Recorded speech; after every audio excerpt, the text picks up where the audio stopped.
তিন ক্যাটাগরিতে হবে এনআইডি সংশোধন।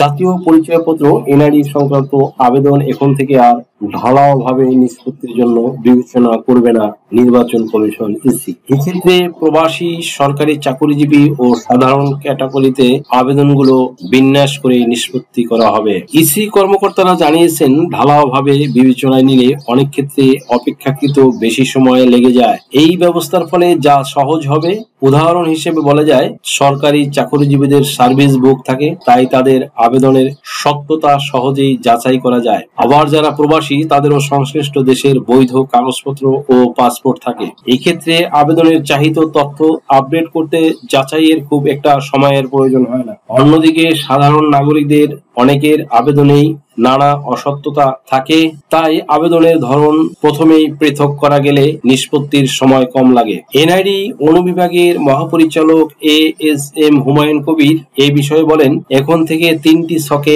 আবেদনগুলো পৃথক করা হবে। একটি প্রবাসীদের জন্য, অন্যটি চাকরিজীবীদের জন্য, আর একটি ছক হচ্ছে সাধারণ মানুষের জন্য। ইতিমধ্যে সকল আঞ্চলিক নির্বাচন কর্মকর্তাকে এই সংক্রান্ত নির্দেশনা বাস্তবায়নের জন্য নির্দেশনা দেওয়া হয়েছে। জানা গেছে, 2021 সালের 1 জানুয়ারি থেকে 2024 সালের 31 ডিসেম্বর পর্যন্ত 3,78,000 এনআইডি সংশোধন আবেদন অনিষ্পন্ন ছিল। এর মধ্যে গত 3 মাসে ক্রাশ প্রোগ্রাম করে 98,044টি আবেদন নিষ্পন্ন হয়েছে। এছাড়া গত 1 জানুয়ারি থেকে 16 মার্চ পর্যন্ত আবেদন জমা পড়েছে 3,02,266টি। এর মধ্যে নিষ্পন্ন হয়েছে 1,79,926টি আবেদন। অবশিষ্ট আবেদন নিষ্পত্তির অপেক্ষায় রয়েছে। এই হিসেবে 2011 থেকে এখন পর্যন্ত 4,02,308টি আবেদন অনিষ্পন্ন রয়েছে। আগামী জুনের মধ্যে সকল অনিষ্পন্ন আবেদন নিষ্পত্তির উদ্যোগ নিয়েছে ইসি। বর্তমানে দেশে ভোটার রয়েছে 12,44,00,000-এর মতো।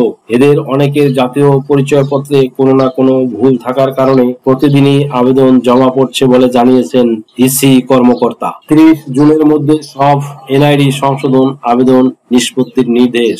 আগামী 30 জুনের মধ্যে সব জাতীয় পরিচয়পত্র এনআইডি সংশোধন আবেদন নিষ্পত্তির জন্য কর্মকর্তাদের নির্দেশ দিয়েছে নির্বাচন কমিশন ইসি। বুধবার 16 এপ্রিল ইসি সচিব আক্তার আহমেদ নির্দেশনাটি এনআইডি বিভাগে পরিচালককে দিয়েছেন। নির্দেশনায় বলা হয়েছে, ক ক্যাটাগরিভুক্ত অনিষ্পন্ন জাতীয় পরিচয়পত্র সংশোধনের আবেদন 24 এপ্রিল খ 1 ও খ ক্যাটাগরিভুক্ত আবেদন 31 মে এর মধ্যে নিষ্পত্তিকরণ সহ জাতীয় পরিচয়পত্র সংশোধনের সব ক্যাটাগরিভুক্ত অনিষ্পন্ন ও আবেদন আগামী 30 জুনের মধ্যে নিষ্পত্তি করতে হবে।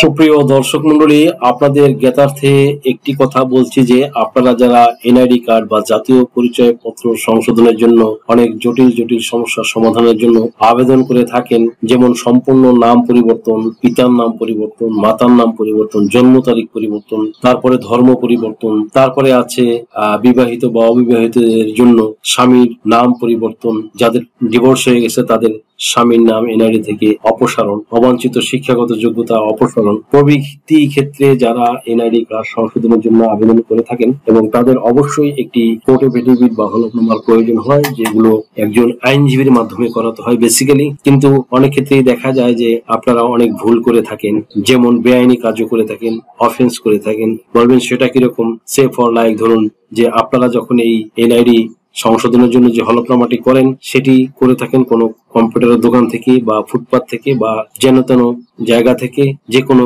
একজন দালাল বা ব্রোকারের কাছ থেকে করে থাকেন। এক্ষেত্রে কিন্তু ওরা কিন্তু ভুলভাল করে দেয়। এই যে এই ভিডিও করা অবস্থায় একজন শনির আখড়া থেকে এক ভদ্র মহিলা, তিনি আমাকে ফোন দিয়ে জানালেন যে সে 2 বার আবেদন করেছেন হলফনামা দিয়ে, কিন্তু আবেদন খারিজ করে দিয়েছে। তা আমি বললাম যে আপনি আপনার হলফনামাটা আমার হোয়াটসঅ্যাপে পাঠান। তখন দেখলাম যে উনি হোয়াটসঅ্যাপে আমার হোয়াটসঅ্যাপে উনি হলফনামা পাঠানোর পর আমি দেখলাম যে এই হলফনামাটি একটি ভুয়া হলফনামা হলফনামা করে দিয়েছে, ওনার কাছ থেকে টাকা পয়সা নিয়ে একটি ভুয়া হলফনামা করে দিয়েছে। যেমন ধরুন, যে ম্যাজিস্ট্রেট স্বাক্ষর করেছে সেই ম্যাজিস্ট্রেট হলো দেবদাস চন্দ্র অধিকারী, তার স্বাক্ষর জাল করেছে। স্বাক্ষরটি কিন্তু অ্যাকচুয়াল স্বাক্ষর নয়, আমি তার স্বাক্ষর চিনি, স্বাক্ষর দেখে আমি বুঝে ফেলেছি সে এখানে ডুপ্লিমেসি করেছে। কিন্তু সে পরে আমি তাকে বললাম যে আপনি তো একটা আইনগত অপরাধ করেছেন, স্বাক্ষর জালিয়াতির জন্য কিন্তু মামলা মোকদ্দমা হয়ে যায়, কাজেই এই ধরনের জাল জালিয়াতির আশ্রয় কিন্তু আপনারা নেবেন না বা আপনারা এদের কাছ থেকে করাবেন না। কাজেই আপনারা হলফনামা করতে চাইলে কোনো বাংলাদেশ বার কাউন্সিলের সদস্য যারা অ্যাকচুয়াল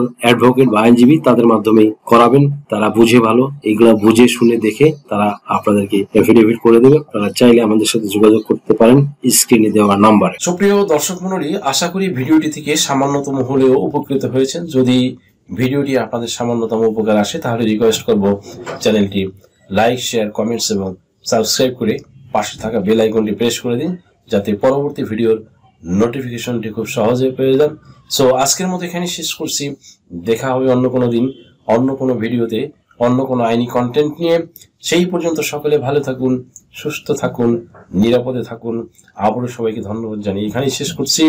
আল্লাহ হাফেজ। আপনার কি নাম ও বয়স সংশোধনের জন্য হলফনামা প্রয়োজন? এনআইডি সার্টিফিকেট, পাসপোর্ট, জন্ম নিবন্ধন, দলিলের ভুল সংশোধনের হলফনামা, ধর্ম পরিবর্তনের জন্য হলফনামা, তালাক প্রত্যাহারের জন্য হলফনামা, যৌথ বিবাহের হলফনামা, রেজিস্ট্রি সহ কোর্ট ম্যারেজ, এছাড়া অন্য সকল ধরনের হলফনামা কিংবা এফিডেভিট নিতে আজই ডায়াল করুন 01724583880 নাম্বারে।